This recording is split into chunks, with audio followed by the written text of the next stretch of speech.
যত কষ্ট আসুক, যত আপদ আসুক, যত বিপদ আসুক, ধৈর্য হবে। এক সপ্তাহের উপরে আওয়াজ দিয়ে বলেন সবাই, তিনি কে? সবর মানে হলো আধ্যাত্মিকভাবে নিজেকে অবিচল রাখা। সবর মানে যত কষ্টই আসুক, যত বিপদ আসুক, নিজের সম্পর্ক, মানসিক চিন্তা, নিজের অ্যাক্টিভিটি রবের সঙ্গে জুড়ে দেওয়া নামই হচ্ছে ধৈর্যের পরিচয়। ঠিক কিনা বলেন?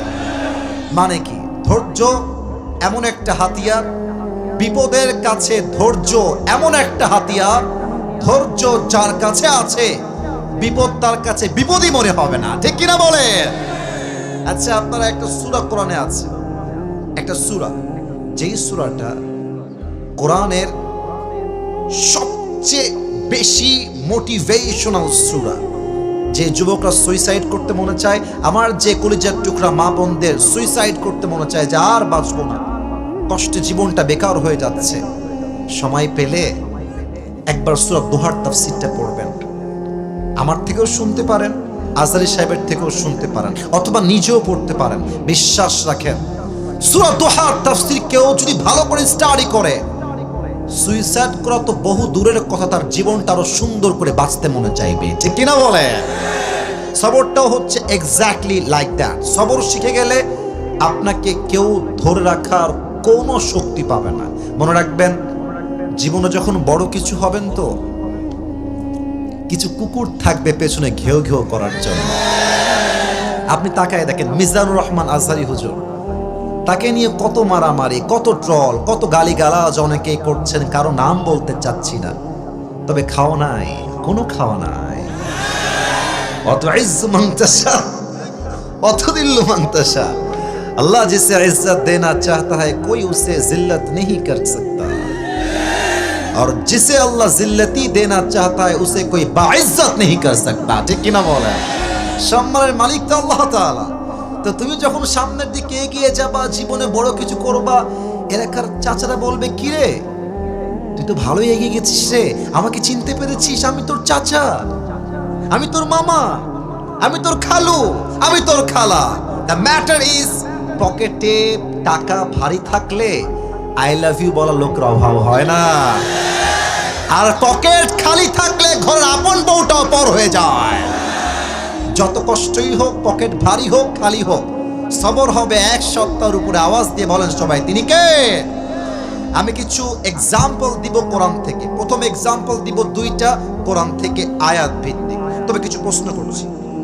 I hope I will get the right answer from all the people. I will get that inshallah. আমি আশা রাখব উত্তর সঠিক দিবেন আমার পীরগঞ্জের লাল দিঘির ভাইয়েরা। বলেন তো, একজন নবী ছিলেন, যেই নবী, আপনাদের মনোযোগ খুব মারাত্মক, আপনারা উত্তর দিবেন সঠিক, এটা আমার বিশ্বাস, যিনি কোন বর্ণনায় আসছে 12 বছর, কোথাও আসছে 18 বছর যাবত তিনি সিক ছিলেন, অসুস্থ ছিলেন। আইয়ুব আলাইহিস সালাম। মাশাআল্লাহ, রাইট আনসার। বলেন সবাই, কি নাম ছিল? খুব খেয়াল করেন যে আল্লাহ আমাকে তুমি একটা বউ দিয়ে দিও।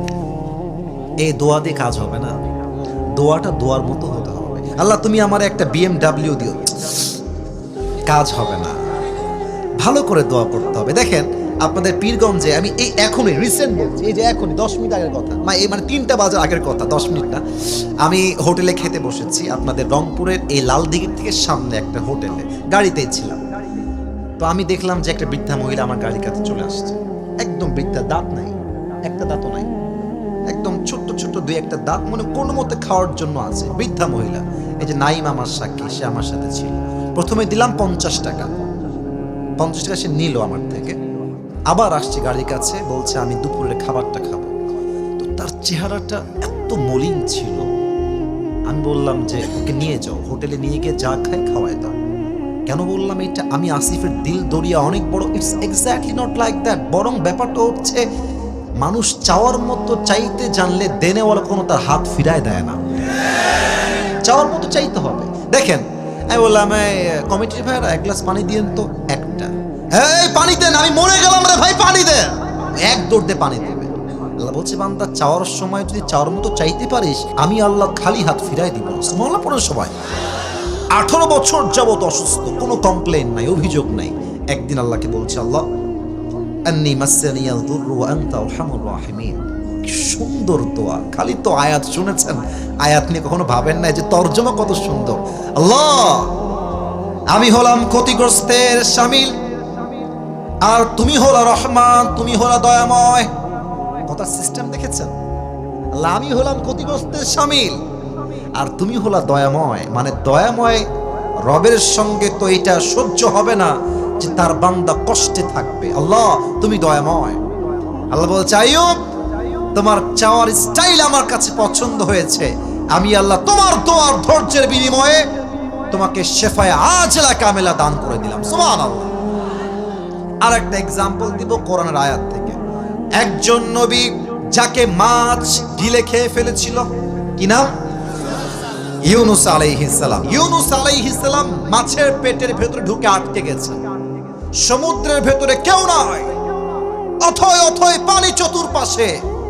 মাছের পেটের ভেতরে ইউনুস আলাইহিস সালাম কি বলছে খেয়াল করেন। লা ইলাহা ইল্লা আনতা সুবহানাকা ইন্নী কুনতু মিনাজ জালিমিন। আল্লাহ, তুমি হলা মহাশ আমাদের সকলের রব, তুমি হলা পবিত্র। আল্লাহ, তুমি যদি আজকে আমার এই বিপদ থেকে উদ্ধার না করো, আমি তো অনেক বড় ক্ষতিগ্রস্তের শামিল হয়ে যাব, আমি তো বিপদগ্রস্ত হয়ে যাব। আল্লাহ বলছে, ইউনুস, তোমার ধৈর্য আর দোয়া আমি আল্লাহর পছন্দ হয়ে গিয়েছে, যাও, তোমাকে আমি আল্লাহ বিপদ থেকে এই মুহূর্তে উদ্ধার করে দিলাম। এখানে যারা যুবক ভাইরা আছো, তোমরা তো অনেকে এসএসসি দিবা, অনেকে দিয়েছো, অনেকে এইচএসসি দিবা, অনেকে দিয়েছো, অনেকে অনার্স দিবা। দেখো, আমিও একজন ছাত্র, স্টুডেন্ট। আমার ক্লাসে আমি 1 নাম্বার ছিলাম। এটা মিডিয়ার সামনে বলছি মানে আমি নিজেকে খুব বড় মনে করছি তা না, আমি ফার্স্ট ছাত্র ছিলাম এবং আমার মেধা খুব ভালো ছিল। তবে দীর্ঘ 7-8 বছর পরীক্ষা আমি 1 নাম্বার হওয়ার পরে 9 নাম্বার বছরে আমি আমার এক্সামে সেকেন্ড হয়েছিলাম, সেকেন্ড। তো আমার উস্তাদরা আমার দিকে আর তাকাই না যে এই সেকেন্ড কেন হলো, এই তো 1 নাম্বার ছিল। এটা মিডিয়ার সামনে বলছি মানে এটা ওখানেও যাবে, মিথ্যা বলার কোনো সুযোগ নেই। আমার আব্বা তো আমার দিক তাকাই না, তুমি হলো 1 নাম্বার, তুমি 2 নাম্বার কেমনে হলা? কারণ তখন আমি বুঝে গেছিলাম শুধুমাত্র পরীক্ষায় 1 নাম্বার হয় সফলতার আসল মাপকাঠি নয়। যুবক আজহারী সাহেব যশোরের মাহফিলে বলেছিলেন যে আপনার সন্তান A+ না পেলে ওকে আপনি কষ্ট দিয়েন না, আঘাত দিয়েন না।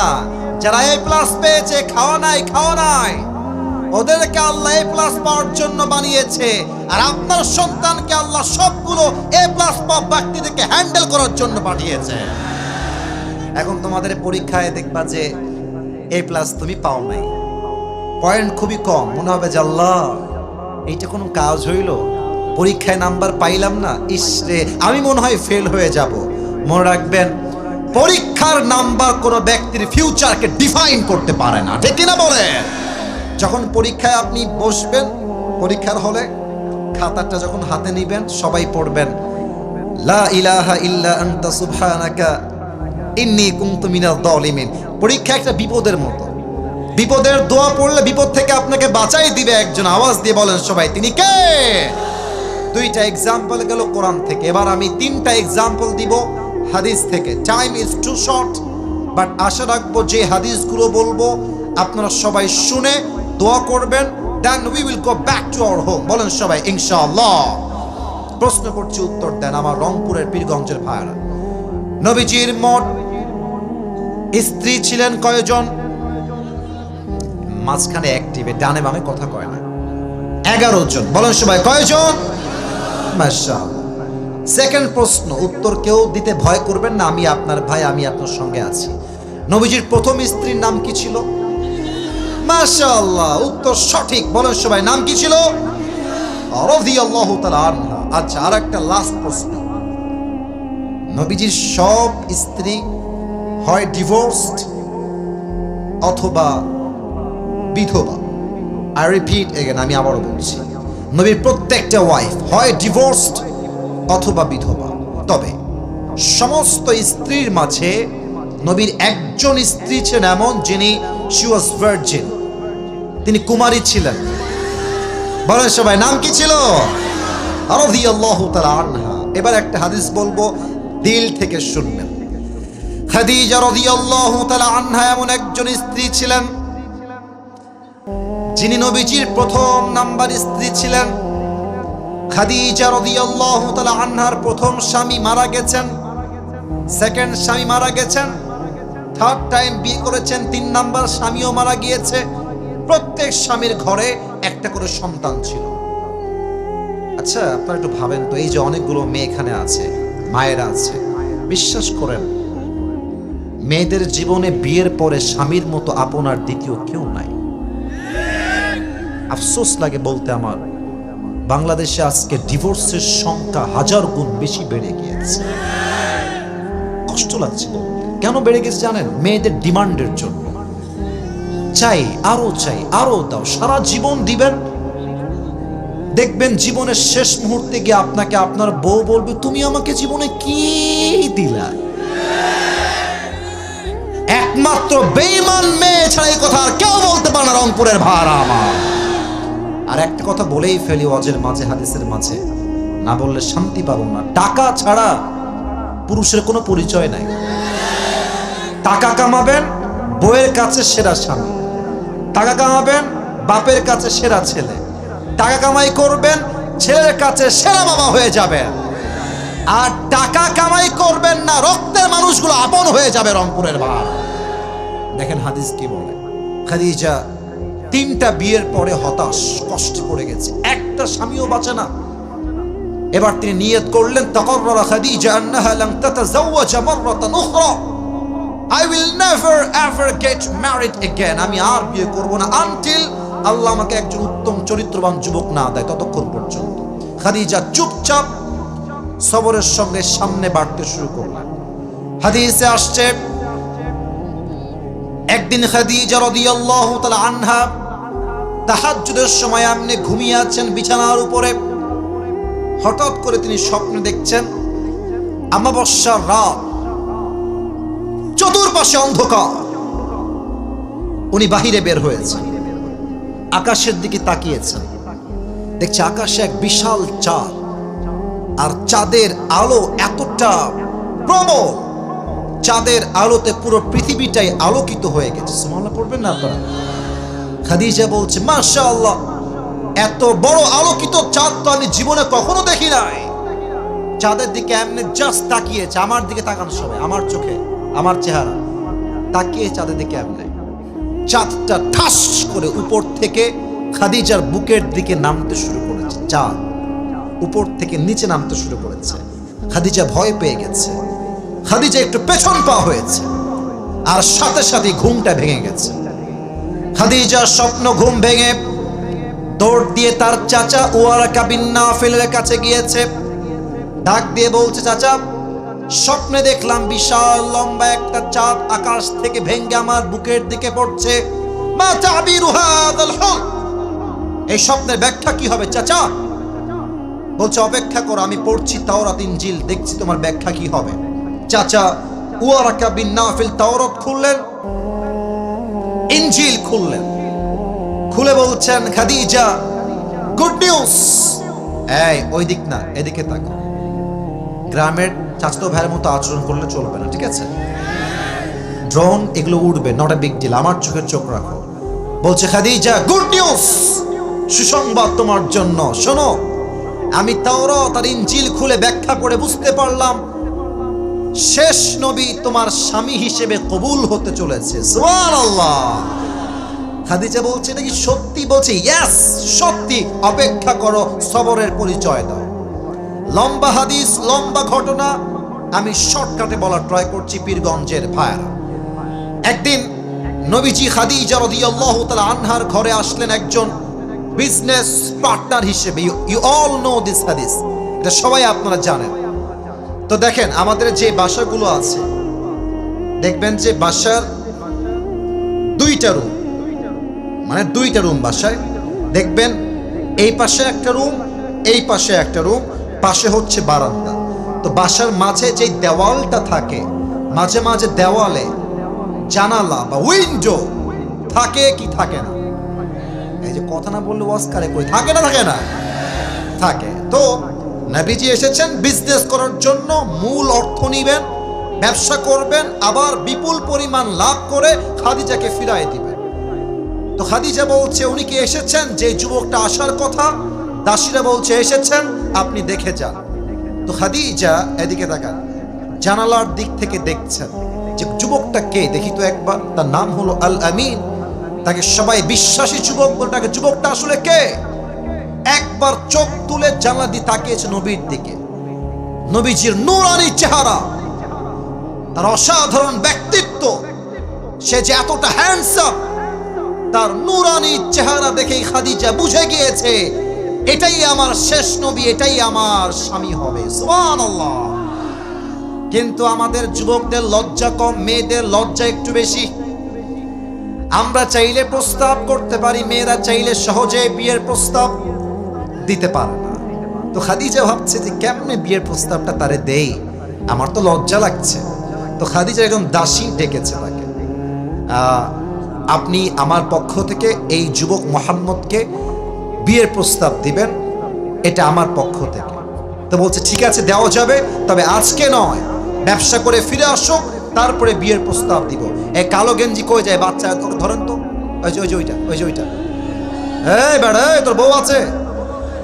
কই যাস বেটা? আসো, তাকবীর দেন সবাই, নারায়ে তাকবীর। মাত্র 50 মিনিট হয়েছে, 10 মিনিট সময় দাও আরো। ওয়াজ শেষ না হলে কেউ বাসায় ফিরতে পারবে না, ঠিক কিনা বলে?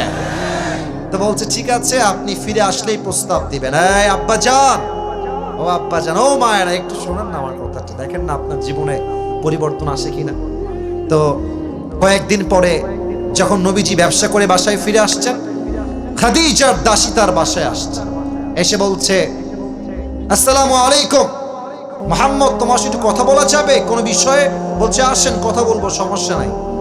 তো অনেক কথাবার্তা হওয়ার পরে খাদিজার দাসী বলছে মুহাম্মদ একটা প্রশ্ন করব, যদি মাইন্ডে না আনো। বলছে কি প্রশ্ন বলেন? আচ্ছা তোমার বয়স তো মাশাআল্লাহ 25 বছর হয়ে গেছে, তো তুমি দেখতেও সুন্দর, ব্যবসাও শুরু করেছো, তুমি বিয়ে করো না কেন, সমস্যা কি তোমার?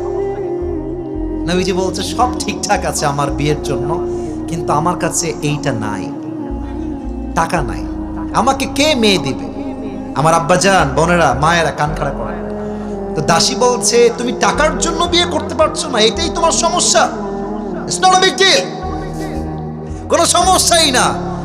আমার কাছে এমন একজন মেয়ের সন্ধান আছে, যেই মেয়েকে বিয়ে করলে তোমার দেনমোহর দেওয়া লাগবে না, যেই মেয়েকে বিয়ে করলে তোমার পোশাক দেওয়া লাগবে না, যেই মেয়েকে বিয়ে করলে তোমার হাত খরচ দেওয়া লাগবে না, বাড়ি গাড়ি কিছুই দেওয়া লাগবে না, বরং তোমার যা লাগবে সেই মেয়ে নিজেই তোমাকে সব দিয়ে দিবে। আরে এরকম মেয়ে কি তো কেউ আছে নাকি? ইসমুহা, সেই মেয়ের নাম কি আমাকে বলেন, আমি বিয়ে করবো, আপত্তি নাই। বলছি ইসমুহা খাদিজা, তার নাম হলো খাদিজা, তুমি বিয়ে করবা?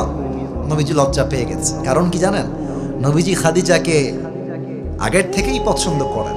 তবে বাস্তবতা হচ্ছে বড়লোক ঘরের ছেলে গরিব ঘরের মেয়েকে বিয়ে করে, বড়লোক ঘরের মেয়ে কখনো গরিব ছেলেকে বিয়ে করতে চায় না। নবীজি প্রস্তাব দিতে পারেন নাই। তো যাই হোক, প্রস্তাব চলে আসছে। নবীজির অ্যাটিটিউড দেখেন, অ্যাটিটিউড কাকে বলে, ব্যক্তিত্ব কাকে বলে। এত পছন্দের মেয়ের পক্ষ থেকে বিয়ের প্রস্তাব আসছে, নবীজি বলবেন হ্যাঁ হ্যাঁ হ্যাঁ আমি এখনই বিয়ে করবো, আমাকে এখনই যান না। বলছে ঠিক আছে আপনি যান, আগামীকাল দেখা হবে, কথা হবে, আমি সিদ্ধান্ত নিয়ে আপনাকে জানাবো। এটা ব্যক্তিত্ব। আর তোমরা তো মেসেঞ্জার একটা হাই পাইলে আসসালামু আলাইকুম আপু, এটা কথা বলা যাবে, নাম্বারটা পাওয়া যাবে, একটা অডিও কল দিয়ে, একটা ভিডিও কল দিয়ে আপনাকে কথা ঠিক কিনা বলো যুবক ভাই, এটা ব্যক্তিত্ব বোধ না। মেয়েরা সেই ছেলেকে পছন্দ করে না যে পেছনে ঘুরঘুর করে, মেয়েরা সেই ছেলেকে পছন্দ করে যে তার ক্যারিয়ারে ফোকাস করে। নবীজির ব্যক্তিত্ব দেখেন, বলছে আজকে না কালকে, আজকে সময় নাই, কালকে দেখা হবে। কালকে এসেছে চাচা আবু তালেবকে নিয়ে। আবু তালেব এসে বলছে খাদিজা তুমি কি শিওর যে তুমি এই গরিব ছেলেকে বিয়ে করবা? জাস্টিফাই করছে, শিওর তো? খাদিজা বলছে জি জি আমি শিওর তাকে বিয়ে করব। এই খাদিজা শোনো, আমরা কিন্তু গরিব ঘরের ছেলে, আমারও টাকা নাই, আমার ভাতিজার কিন্তু কোনো টাকা পয়সা নাই, তবে হ্যাঁ টাকা নাই এটা সত্য, বাট আমি তোমাকে ভাতিজার ব্যাপারে গ্যারান্টি দিচ্ছি, আমার ভাতিজা মুহাম্মদের মতো চরিত্রবান যুবক মেয়ে তলাটা আর কাউকে খুঁজে পাবা না। বিয়ে করবা? বলছে জি আমি রাজি আছি, আমার টাকা পয়সা দিয়ে কাজ নাই, চরিত্রটাই আমার কাছে আসল দামি জিনিস। মেয়েরা বোঝে না, চরিত্রবানকে না গাঞ্জাখোরকে মেয়েরা পছন্দ করে। আল্লাহু আকবার। খাদিজা রাজি হয়ে গেলেন, আবু তালেবও রাজি, নবীও রাজি, বিয়ের আগ তো হয়ে গেল, বিয়ে হয়ে গেল। এবার বলেন তো বিয়ের পরে একটা ওয়ালিমা খাওয়া দাওয়া রংপুরের পীরগঞ্জের ভাইরা আছে না নাই? আরে আর বাত করো, আছে না নাই? কি খাওয়াবে? নবী তো গরিব ঘরের ছেলে, টাকা নাই, সম্পদ নাই।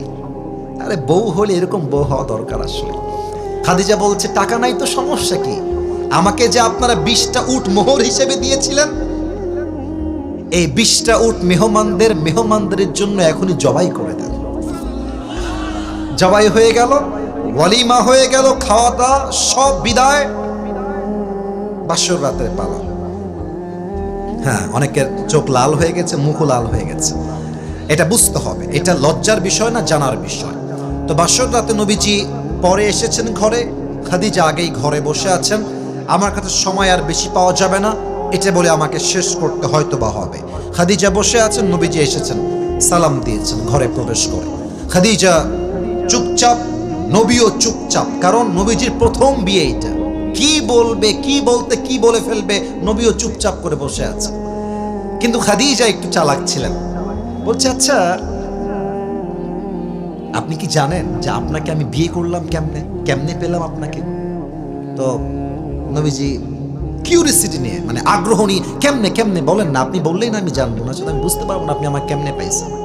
তো বলছে আমার প্রথম স্বামীও মারা গেছে, second time I got married again, আবার বিয়ে করেছি, হি পাসড অ্যাওয়ে, সেও মারা গেছে, and third time I got married again, আমি আবারও বিয়ে করেছি, সেও মারা গেছে। 3জন স্বামীর মৃত্যুর পরে একজন মেয়ের মেন্টাল অবস্থা কি যে হয়, আই কান্ট এক্সপ্লেইন দ্যাট। এটা বলার ভাষা আমি আসিফ হুজুরের কাছে নাই, একটা সেই মেয়ে বুঝবে, আর কেউ বুঝবে না। তো খাদিজা বলছে আমি চাইলে আমার কাছে যে ধন সম্পত্তি ছিল, আমি হারাম প্রেম করতে পারতাম, অবৈধ সম্পর্ক করতে পারতাম, বাট আমি আল্লাহকে বলেছি আল্লাহ তুমি যতক্ষণ পর্যন্ত উত্তম চরিত্রবান যুবকের সন্ধান না দিবা, আমি হারামে না গিয়ে ধৈর্যের পরিচয় দেব। আমি হারামে যাব না, যত কষ্ট হোক, বিয়ের পরে যা হবে হবে, বিয়ের আগে আমার কিছুই হবে না। আমি ধৈর্যের পরিচয় দিয়েছি, আমাকে আল্লাহ তাআলা ধৈর্যের পরিচয়ের বিনিময় হিসেবে শেষ নবীর প্রথম স্ত্রী হিসেবে কবুল করে নিয়েছে। ধৈর্য কাকে বলে দেখছেন? কাকে ধৈর্য বলে? 2টা হাদিস আরো বলতে চেয়েছিলাম, তবে হাদিসটা না বলে আরেকটা কথা বলে দোয়ার দিকে যাব, কারণ নামাজের সময়টা কাছাকাছি চলে এসেছে। আমি তো ওয়াজ করছি ভাই 4 বছর যাব, মানে এইটা আমার 4 নাম্বার বছর। আলহামদুলিল্লাহ, অহংকার নিয়ে বলবো না, 4 বছরে যা পেয়েছি মানুষ 10 বছর তা অর্জন করতে পারে না, ঠিক কিনা বলেন? এটা আল্লাহর রহমত। তো প্রথম বছর যখন আমার শুরু হলো, তখন আমার একটা ফোন ছিল, মেবি রেডমি একটা ফোনের ব্র্যান্ড আছে না, রেডমি ছিল, একদম চিকন ফোন। তো ফোনের কলটল আসলে আমি রিসিভ করতাম, শুরুর দিকে, একদম শুরুর কথা। তো এক মহিলা আমাকে একদিন কল দিয়েছে, আমি আসরের নামাজের পরে বাসায় ছিলাম, কল দিয়েছে একজন মেয়ে, সালাম দিলাম, উত্তর দিল, কথা বলতে বলতে মহিলা একদম দেখছি কান্না শুরু করে দিয়েছে, একদম চিৎকার করে কান্না। আমি তো ভাই ভয় পেয়ে গেছি, কি আবার, কে এটা, কি করতে কল দিল, কান্না করছে কেন? পরে আমাকে বলছে আমি আইসিইউ রুম থেকে বলছি, বাবা আমার ডাক্তার বলেছে 7 দিনের বেশি আমি হয়তো আর বাঁচব না। আমার মনে হচ্ছে দুনিয়ার সবাই স্বার্থপর হয়ে গেছে, আমার মনে হচ্ছে আমার সঙ্গে কেউ নয়, আমি কি করব বাবা, তুমি আমাকে সাজেশন দাও। আমি বললাম আম্মা জান, দুনিয়ার সবচেয়ে খারাপ মুহূর্তে সবাই স্বার্থপর হতে পারে, বাট আপনার রব কখনো স্বার্থপর হতে পারে না। আল্লাহ আপনার সঙ্গে আছেন, আর মাথায় রাখবেন ডাক্তার যা বলে there is possibility, এখানে সম্ভাবনা আছে, it is not 100% confirm, এটা নিশ্চিত নয়। কারণ হায়াত আর মওতের মালিক ডাক্তার নয়, হায়াত আর মওতের মালিক একমাত্র আমার আল্লাহ তাআলা। ঠিক কিনা বলেন? আম্মা জান, হতাশ হবেন না, ধৈর্য ধারণ করেন, সবর ধারণ করেন। এই কথা বলে কয়েকদিন যাবত কল কেটে দিয়েছি, কয়েকদিন যাবত আর কোনো কথা নাই। প্রায় অনেক দিন পরে একটা কল আসলো, আমি নিজেই রিসিভ করলাম। দেখলাম একজন মহিলা কথা বলছে। বললাম, কে বলছেন, পরিচয় কি? বলছে, আপনি আমাকে চিনতে পারেন নাই। বললাম, না, কে? বলছে, ওই যে আপনাকে একজন মা কল দিয়ে বলেছিল আইসিইউ রুমে আছি, আর বাঁচবো না 7 দিনের বেশি, মনে আছে? হ্যাঁ আম্মাজান, মনে আছে আমার। আপনি সে বলছেন নাকি? বলছে, আব্বাজান, আমি শুধু বেঁচে নাই, আমার যে ক্যান্সার ছিল তাও দূর হয়ে গেছে। রংপুরের পীরগঞ্জের ভাইরা, যত আপদ আসবে, যত বড় কষ্ট হবে, তত বড় ধৈর্যের পরিচয় হবে।